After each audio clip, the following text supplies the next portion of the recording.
안녕하세요. 안녕하세요. 핑굴리입니다. 에디입니다. 네. 오늘은 저희가 이제 살면서 우리가 사업이든 뭐든 인생에 기회라는 게 찾아올 거예요. 근데 그 기회가 중요한 건 뭐냐면 시간이 지나서 우리가 뒤돌아봤을 때는 아 그게 기회였구나 라고 알 수 있는데 문제는 그 당시에 기회라는 걸 알아야 그 기회를 잡을 수 있을 텐데 그게 기회인지 기회가 아닌지 알 수 있는 어떤 방법들 그런 부분에 대해서 말씀을 드리고자 합니다. 그러니까 예를 들면 우리가 2010년대를 한번 되돌아보면 오늘이 이제 2020년이잖아요. 예를 들어서 우리가 2010년대부터 2020년까지 10년을 이렇게 뒤돌아보면 사실 굉장히 기회가 많았어요. 여러 가지로. 그 기회라는 거는 뭐 사업의 기회일 수도 있고 투자의 기회일 수도 있고 뭐 부자가 될 수 있는 기회일 수도 있고 뭐 여러 가지 의미가 있을 텐데 예를 들면 에디군은 2010년에 기억나는 기회가 뭐가 있습니까? 그때 제가 홍대 살 때인데 네네. 8,200만 원짜리 집을 네네. 8,400이었나? 네네.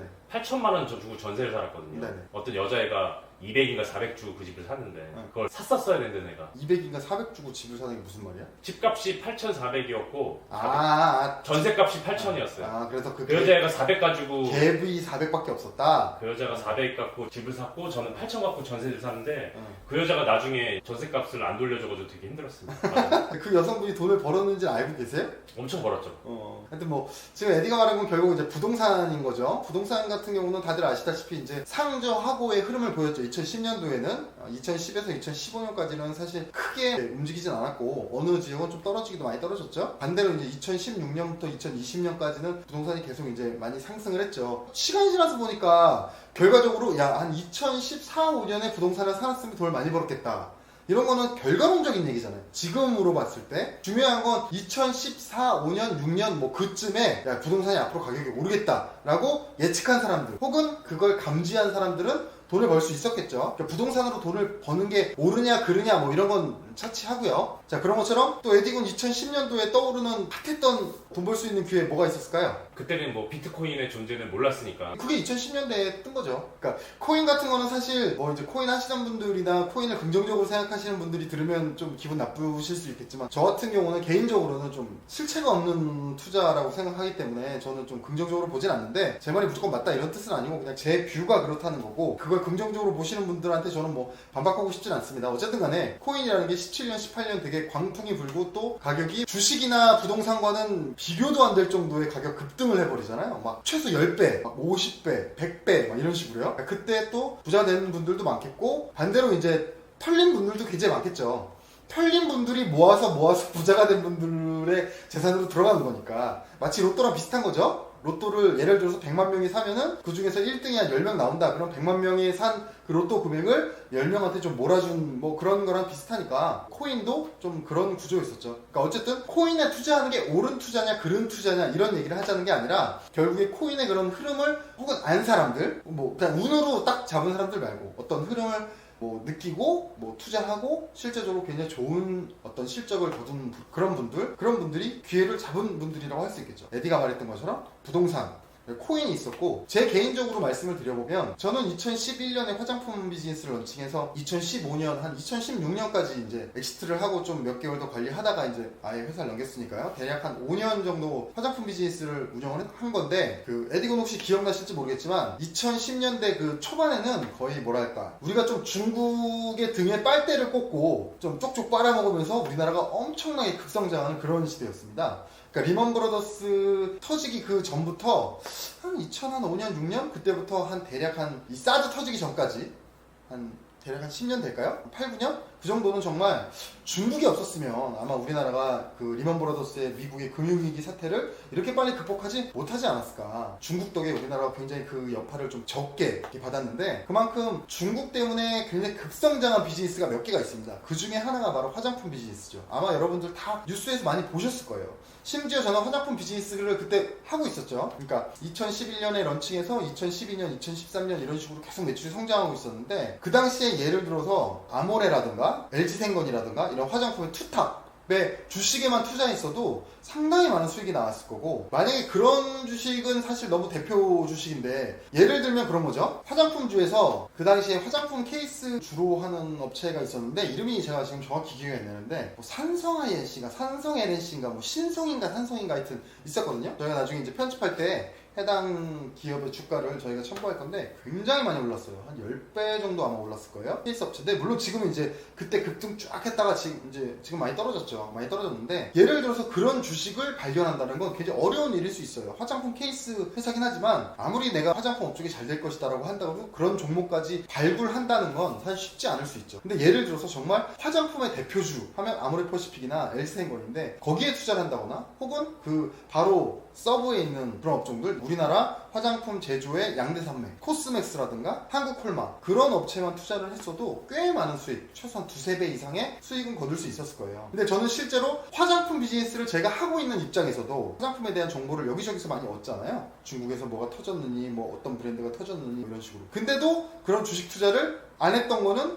어떻게 보면 저의 뭐랄까 좀 멍청한 걸 수도 있고 아니면 게으름? 혹은 저의 뭐 오만함일 수도 있겠죠. 난 그런 거 안 해서도 돈 많이 벌 수 있어. 돈 잘 벌 수 있어. 뭐 이런 어떤 저의 오만함, 스스로의 좀 허황된 자신감? 그런 부분일 수도 있겠죠. 그런 것처럼 뭐든지 흐름이 있고 사이클이 있고 어떤 식으로든 기회는 옵니다. 세상은 점점 빨리 바뀌고 있고 우리가 2010년부터 2020년까지 이 10년간을 뒤돌아보면 정말 세상이 많이 바뀌었잖아요. 이제는 정말 세상이 스마트폰, 그 모바일로 거의 천하통일된 것처럼 이렇게 세상이 바뀌었는데 우리가 만약에 2020년부터 2030년까지는 또 어떤 변화가 올 것인가 거기에 대해서 예측하면 예를 들면 최대한 모든 것들이 자동화되겠죠. 정말 많은 것들이 예를 들어서 무인 편의점이 지금 김포에도 있죠. 이마트에서 만든 거 그런 것들이 확대되면서 전국적으로 무인 편의점이 생긴다든가 이제는 정말 모든 주문을 키오스크 지금도 모르겠어요. 다른 지역은 모르겠는데 서울에서는 키오스크를 사용하는 매장들이 굉장히 많아요. 제가 자주 가는 카페도 키오스크로 하고 있고 뭐 맥도날드나 버거킹 이런 것들은 이미 키오스크로 바뀐 지 꽤 몇 년이 지났죠. 아마 뭐 제 생각에는 스타벅스의 사이렌 오더 이런 것뿐만 아니라 그런 카페들도 키오스크들이 점점 도입되지 않을까 제 생각에 그렇게 생각을 하고 그러니까 점점 자동화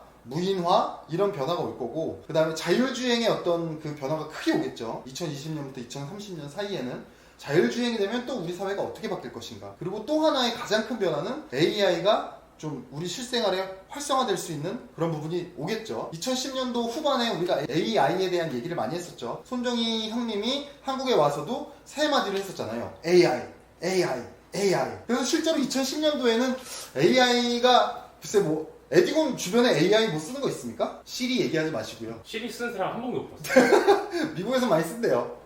이게 시리가 언어를 뭐랄까 해독하고 받아들이는 능력이 영어와 한국어 차이가 좀 많이 난다고 하더라고요. 그래서 미국에서 많이 쓰는데 사실 AI가 실제적으로 우리 주변에 어디서 AI가 쓰이고 있냐 그러면 딱히 그렇게 많이 쓰이고 있는 건 없어요. 스피커 같은 거 말고요. 뭐 SK 브로드밴드의 뭐 아리아 뭐 이런 거, 뭐 KT의 뭐 기가진 이런 거 말고요. 다들 넷플릭스 보기 때문에 그걸 아무도 안 쓰는 것 같아요. 그런 것들은 그리고 솔직히 또 AI라고 하기도 뭐하고 그냥 음성 인식 프로그램으로 해서 음성 받은 다음에 신호 1이면 어디로 보내 이 정도 수준이기 때문에 AI라고 하기도 뭐하고 어쨌든 20년부터 2030년 사이에는 AI가 뭔가 좀 더 활성화되지 않을까 그런 생각이 들어요. 물론 산업 쪽에서는 AI 많이 쓸 수 있는데 산업 쪽에서 쓰는 것과 우리 실생활이랑은 좀 다를 수 있기 때문에 그러니까 결과적으로 제가 드리고 싶은 말씀은 뭐냐면 우리가 이렇게 시간 2020년에 있어서 지난 10년을 우리가 뒤돌아보면서 리뷰를 해보면 아 이게 기회였어. 이거 정말 기회였네. 아 정말 이때 뭘 했어야 되는데 그런 것들은 누구나 다 할 수 있는 거예요.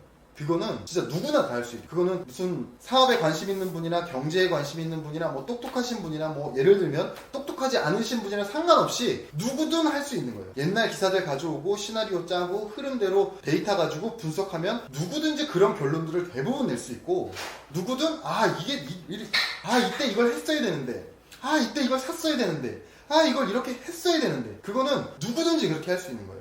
그러니까 지난 걸 분석하는 게 아무 의미는 없는 건 아니지만 지난 걸 분석하는 거는 누구나 할 수 있다. 중요한 건 뭐냐면 미래를 분석하는 거. 근데 미래를 분석하는 거는 웬만한 사람들은 못하죠. 그러니까 미래를 분석할 필요는 없지만 지금 당장 뭔가를 느끼는 거는 굉장히 중요하다. 그게 무슨 말이냐면 2017년 이럴 때는 누군가는 최소한 부동산에 관심 있는 사람들은 부동산이 꿈틀거리는데 이게 심상치 않은데? 이런 걸 느끼는 분들이 분명히 있었을 거예요. 그러니까 2014년이나 2015년에 야 부동산이 심상치 않은데? 이걸 느낀 사람들은 정말 미래를 분석할 줄 아는 사람들이야. 그런 사람들은 100명 중에 한 명이 있을까 말까야. 우리가 그런 사람이 되자는 힘들 수 있어요. 근데 만약에 2017년쯤 되면 아마 부동산에 관심 있는 사람이면 100명 중에 한 20명, 30명은 부동산이 심상치 않은데? 그런 걸 아마 충분히 느꼈을 거예요.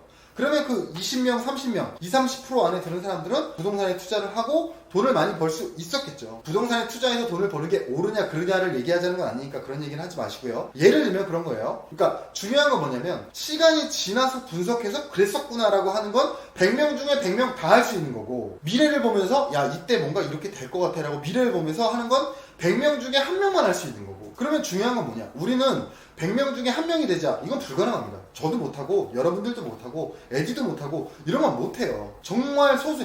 버핏 형도 실패할 때가 있어요. 워런 버핏 형도 돈을 잃습니다. 그런 선택을 다들 누구나 하기 때문에 100명 중에 1명이 되자, 이런 건 너무 어려운 얘기고, 그럼 중요한 건 뭐냐, 그때 그 흐름이 온다는 걸 내가 느낄 수 있는가. 그거는 100명 중에 20, 30명 정도는 느낄 수 있다 이거죠. 그 흐름을 어떻게 느낄 수 있냐, 그러니까 준비가 돼 있어야 된다는 거죠. 어떤 준비가 돼 있어야 되냐, 그 준비는 다 제각각이겠죠. 제가 화장품 비즈니스를 하고 있을 때는 화장품 업계가 폭발하는 거에 대해서 저는 준비가 된 사람이었어요. 근데도 저는 그 준비된 거를 잡지 못했던 거죠. 제가 멍청해서든 제가 오만해서든 뭐든 간에, 이유가 뭐든 간에. 근데 예를 들어서 에디 같은 경우는 부동산이 꿈틀거릴 때 뭔가 그 흐름을 느끼고 하나 물건을 잡은 거죠. 뭐 에디는 투기자는 아닙니다. 실거주용으로 하나 산 거니까. 하여튼 그런 식으로 흐름이라는 게 자기 주변에 뭔가 있을 때 이 세상의 모든 경제의 흐름을 자기가 다 파악할 수는 없어요. 야, 내가 원유도 관심 있고 부동산도 관심 있고 금도 관심 있고 주식도 관심 있고 뭐 어디도 관심 있고 뭐도 관심 있고 코인도 관심 있고 이걸 다 하는 건 불가능해요. 근데 자기가 관심 있는 영역들, 내가 하고 있는 회사와 관련된 거라든지, 예를 들어서 에디는 골프에 있으니까 뭐 패션이라든가 혹은 뭐 골프 클럽 관련이 뭐 이런 거라든가, 혹은 거기서 확장돼서 어떤 레저 비즈니스에 관심을 가진다든가, 저는 뭐 화장품을 했었으니까 화장품이라든가, 혹은 화장품에 연관된 어떤 이너뷰티 같은 건기, 다이어트 이런 쪽으로 연관을 갖는다든가, 지금은 물론 화장품 안 합니다만 또 무슨 예를 들 수 있을까요? 뭐 게임 회사에 다닌다면 게임 회사들의 어떤 그 내 회사뿐만 아니라 뭐 NC에서 리니지를 냈는데 왜 이렇게 리니지가 잘 되냐? 그러면 NC 주가가 오를 것이다. 그럼 NC에 투자해볼까? 이런 여러 가지 어떤 확대된 흐름들, 그런 것들을 저는 준비된 사람이냐, 그런 것들에서 우리가 볼 수 있다. 한마디로 기회는 누구나에게 다 옵니다. 기회는 절대 안 올 수는 없어요. 기회는 옵니다. 중요한 건 뭐냐면 기회가 왔을 때 그걸 기회라고 알 수 있느냐, 그게 정말 중요하고, 그걸 기회라고 알고 더 중요한 건 기회를 잡을 수 있느냐, 그게 두 번째로 중요한 거죠. 저 같은 경우는 제가 화장품 비즈니스가 폭발할 때 화장품 비즈니스를 했어요. 그럼 저는 우연히 기회를 잡은 거죠. 제가 그걸 알고도 한 게 아니지만.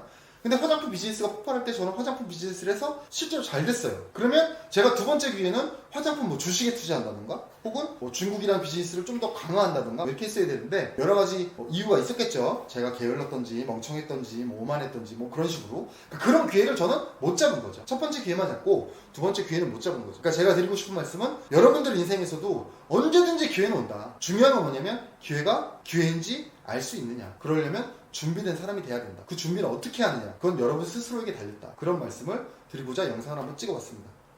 에디군 뭐 하신 말씀? 같은 맥락에서 위기도 마찬가지 같아요. 위기를 언제 파악하느냐, 그런 부분이 뭐냐면, 예전에 저는 서울에서 회사를 다니고 직장생활 초창기 때 경기도 서울에서만 다니지 않았어요?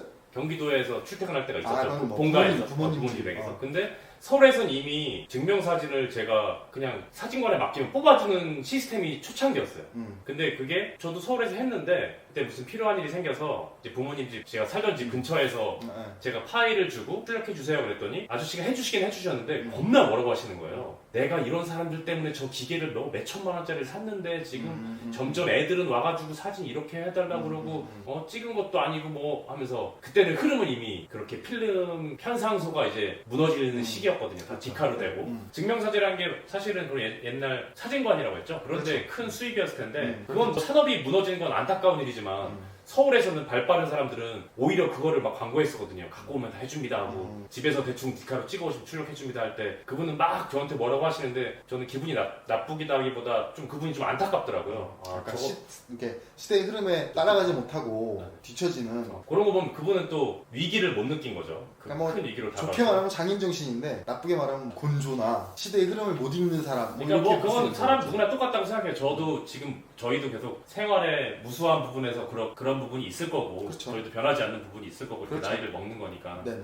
아무튼 그런 위기와 또 기회나 빨리 느끼는 그런 안테나는 항상 세워놓고 이제 그 시그널을 빨리가 아니면 좀 남보다 느리진 않게 평균 이상으로는 가야 되지 않나 하는 생각이 저도 그렇죠. 듭니다. 그러니까 결과적으로 제가 이 영상을 찍어야겠다라고 생각한 가장 큰 이유는 제가 한번 제 인생을 뒤돌아봐서 한 15년 정도를 대충 리뷰를 해보니까 제가 비즈니스 한 지 15년이 됐는데 15년 동안 글쎄요 돈은 뭐 아주 많이 벌었다 이렇게 말은 못하지만 그냥 뭐 제 또래의 직장인들이나 이런 분들보다는 돈을 훨씬 더 많이 벌었는데 그 많이 벌었던 돈들이 다 어디가 있냐 그럼 뭐 당연히 저는 예를 들어서 에디보다 제가 더 맛있는 것들을 많이 먹었고 더 돈지랄을 많이 했고 뭐 그런 것들 어쨌든 경험을 하려면 돈이 들어가니까 그런 건 있지만 결과적으로 어떤 자산이나 이런 걸 봤을 때는 물론 자산이 인생의 전부는 아닙니다만 그런 부분도 굉장히 중요한데 나에겐 지금 뭐가 남았나 이렇게 생각을 하니까 굉장히 그 뭐랄까 스스로가 한심하고 반성하고 이런 거랑 떠나서 어떤 생각이 들었냐면 아 내가 내 인생에서 너무 오만했다. 저는 항상 주변에서 뭐 에디도 그렇고 제 또 지인들도 그렇고 저한테 이렇게 해라 저렇게 해봐라 이런 식으로 조언을 할 때마다 항상 뭐라 그랬냐면 야 그런 것들은 그냥 직장인 마인드야. 직장인들이나 그런 생각을 하면서 사는 거야. 나는 직장인이 아니기 때문에 난 그렇게 살지 않아. 이런 식으로 하면서 뭔가 나는 하면 다 된다 하는 그런 되게 항상 그 오만함이 있었던 것 같아요. 그러니까 물론 되게 운이 좋아서 하는 비즈니스마다 다 성공했던 건 아닙니다만 어쨌든 실패보다 성공을 더 많이 했고 뭐 하는 노력에 비해서 더 큰 성공을 했고 그러다 보니까 아마 그런 마음속에 되게 오만함이 있었고 오만함 때문에 매사에 좀 그런 뭐라고 말해야 될까? 좀 멍청한 결정이라고 할까요? 아니면 아니한 결정이라고 해야 될까요? 왜 저번 편부터 이렇게 반성? 그런 요즘은 좀 그런 생각이 많이 들더라고요. 그래서 되게 이게 차라리 내가 지능이 딸리거나 진짜 아니면 내가 멍청하거나 내가 바보였다 그러면은 내가 진짜 노력이 부족했다 이렇게 생각할 텐데 그게 아니라 저의 인생 15년을 뒤돌아보면 그 첫 번째 키워드가 오만함이더라고요. 너무 오만했다. 정말 주제를 모르고 좀 너무 날뛰었다 그런 생각이 들어서 그런 부분이 개인적으로 너무 좀 안타깝고 스스로도 되게 좀 반성이 되고 그래서 영상을 보시는 여러분들도 그런 느낌이 안 들었으면 하는 바람에서 영상을 한번 찍어봤습니다. 알겠습니다. 네, 그럼 안녕. 감사합니다.